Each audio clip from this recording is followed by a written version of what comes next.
ተመስግን ዛይድ ሰላም ጥዕና ሃበለይ ዝኸበርኩም ተመልከትና ነዛዕለት እዚ ዝሓርናዮም ዜናታት ቢዝነስ ሒዘ ቀሪበ ኣለኹ ንምክትታልኩም ዓዲመ ኣብ ሰሜን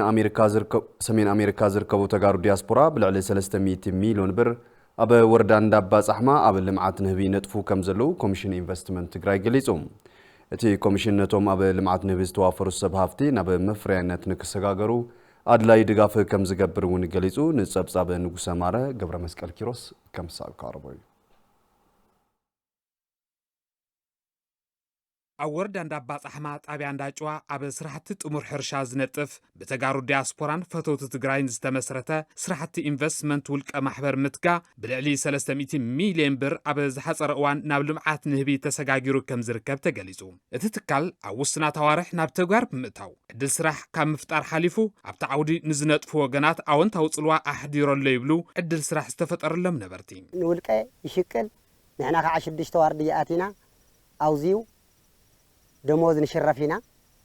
بتعمي صبو قسقاسي صبو طقمي تمكر تجميرنيو 400 سسان نهباتيون غنيو بالسنكي تز حالفه بعدا ورار زن شدشت شوعته غجله زنورا بزكبابي تن شدشت قديمن اوزي نهم متتتاو مسجمره نايزي مرأ ياريوم حزي بربعته بسلسته بخلته زي جزئت يلا نزو كله معدن يغوتا تريوا بوزنيه بولك تعدله مدرب هذا خوين زناره نايزي تمكرو اتاتيوم مخانوم تهزي بزيو بطعمي بعلميان تمص هافتام انفنسنتي اوزيو ناي سرح خام مقيار لوط اللويلو تهزي بطعميو حقوس زخون ኢንቨስትመንት ምትጋዕ ዛጊድ ልዕሊ 450 ንህቢ ኣታኣታትዩ ከም ዘሎን ንቐጻሊ እውን ጠለብ ሕብረተሰብ ንምምላእ ኣጠናኺሩ ከም ዝቕጽለሉ ሓላፊ ርክብ ህዝቢ ትካል ኣይተ ዘርኡ ተሰማ ይገልጹ ናይ 300 ሚልዮን እዩ ኣጃማምሩ ህዝግና 1.4 እዩ ዝሰርሕዎ ዘለዎ ሳርሓ እዚ ብላክ ቢ በሃል ካምፓኒ ናይ ተጋሩ ስብስብ ኣብ ሰሜን ኣሜሪካ ኣተፈላለዩ ቦታ ዝርከቡ ተጋሩ سرحوا زلوا بالطعمي أمريكا زخونا سرح ناب شوعتهم يكون قفني غانا أو زي 400 سستان زخون نميذا حاجة قفنيه زي يوم قال يوم سلسلة يوم كولدو قلت عشان 10 شوعتنا جمرنا تري واللهم أبسرحتنا غانا خلق صلينا تذكر ناستا 3 سرحتنيات عدل سرح كم زفترن ناي 300 مليون እዩ ኣጃማምሩ ህዝግና 1.4 2.3 ሚልዮን ቅርሺ ውፅና ናኒ ናብ ዝኸባቢ ዘለው ናይ መዓልቲ ሰራሕተኛታት እዚ ኮንስትራክሽን እዚ ንምስራሕ kana 30 ዝኾኑ ሰራሕተኛ ኣለውና ቋምን ግዝያውን ስለዚ እዚ ሪኦም ከዓ ካልኦት ተጋሩ እውን ኣብዚ ፓርቲሲፔት ንኽገብሩ ፀውዒትና ነቕርብ ካብ ማይ ቅነጣል ካብ እንዳባፅሕማን ከባቢ 500 ሄክታር ተስፋ ዝረኸቡና የለው ናቱ መያኽልና እዚ ናብ 200 ሰራሕተኛ 200 ሰራሕተኛ ዘለዎ ካምፓኒ ንምግባር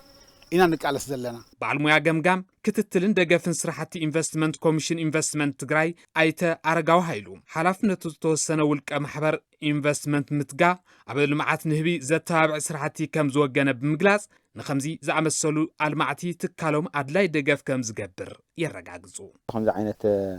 ናይ ስራሕ ተወግሶ ዘለዎም ሰብ ሃፍቲ ያው ብምድጋፍን ብምትባዕን معد لخلي بكل درجة بفدرال درجة ممرحتات أواجات مسرت غيره بهاجر درجة ونلقي نا إنفستمنت متابعتات ياو نسوون نخط قومو بحسابي خنت ممرحتات تمركزنا خنحجزهم من ندلي وخالي أون بقى نقوم زقب بقى خلي كم بيرو ترجسنا خنحجزهم من ሰብ ሃፍቲ ዘለው ዕድላት ብምጥቃም ኣብ ዳግም ሕውየትን ህንጸትን ትግራይ ብጽሒቶም ክፍጽሙ ኮሚሽን ኢንቨስትመንት ትግራይ ጸዊዑ እቲ ኮሚሽን ነዚ ዝገለጸ ጸጋታትን ዕድላትን ኢንቨስትመንት ትግራይ ኣመልኪቱ ኣብ ከተማ ኣክሱም ኣብ ዝተዳለወ ዘተ እዩ ኣብቲ መድረኽ ዝተረኸቡ ሰብ ሃፍቲ ኢንቨስትመንት ንምስፍሕፋሕ ማሕንቆ ዝኾኑ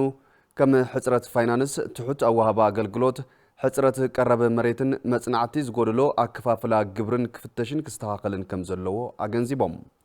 بفلاي كتم أقسم ما أخل سحبة توريزم من خطقون زلوا من قصقاس تحتكم زخنن نزين من قاح فيستيفالات إكزيبيشنات كدالوي قبايلهم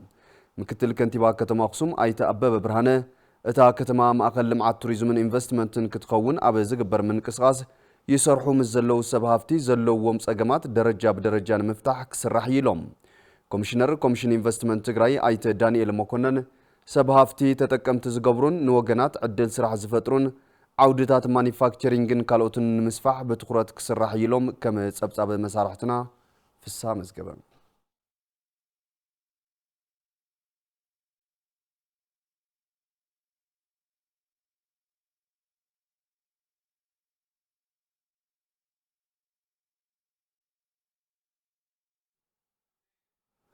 ባንክ ንግዲ ኢትዮጵያ ዲስትሪክት መቀለን ዩኒቨርሲቲ ራያን ሕዳር 24 2018 ዓመተ ምህረት ስምምዕ ተጠቃምነት አገልግሎት ዲጂታል ዕቋርን ልቃሕን ሲቢኢ ብር በእጄ አብ ከተማ ማጨው ተፈራሪሞም ዳይሬክተር ባንክ ንግዲ ኢትዮጵያ ዲስትሪክት መቀለ አቶ ኤልያስ ልሳን ወርቅን ፕሬዚደንት ዩኒቨርሲቲ ራያ ፕሮፌሰር ታደሰ ደጅነን ዮም ነቲ ሰነድ ስምምዕነት ፈሪሞሞ ዳይሬክተር ባንክ ንግዲ ኢትዮጵያ ዲስትሪክት መቀለ አቶ ኤልያስ ልሳን ወርቅ ዓለምና ኣብዚ ሕዚ እዋን ባንክ ንግዲ ኢትዮጵያ ዘተግብሮ ዘሎ አገልግሎት ቴክኖሎጂ ተጠቃማይ ምዃንን እቲ አገልግሎት ከዓብን ምድጋፍ ግደ ዩኒቨርሲቲታት ልዑል ኢሎም ሰራሕተኛታትን አመራርሓን ዩኒቨርሲቲ ራያ እቲ ሰነድ ስምምዕነት ተጠቀምቲ ዲጂታል ልቃሕን ዕቋርን ክንኾን ዝሕግዝ ኢሎም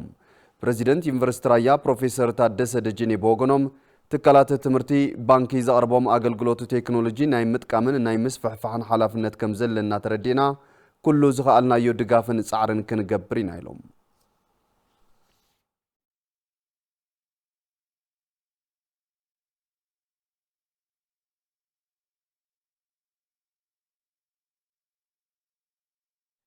ዝኸበርኩም ተመልከትና ሕዚ ድማ ኩነታት ሸርፎ ወጻኢ ንኽትከታተሉ የክንግደኩም ሰላም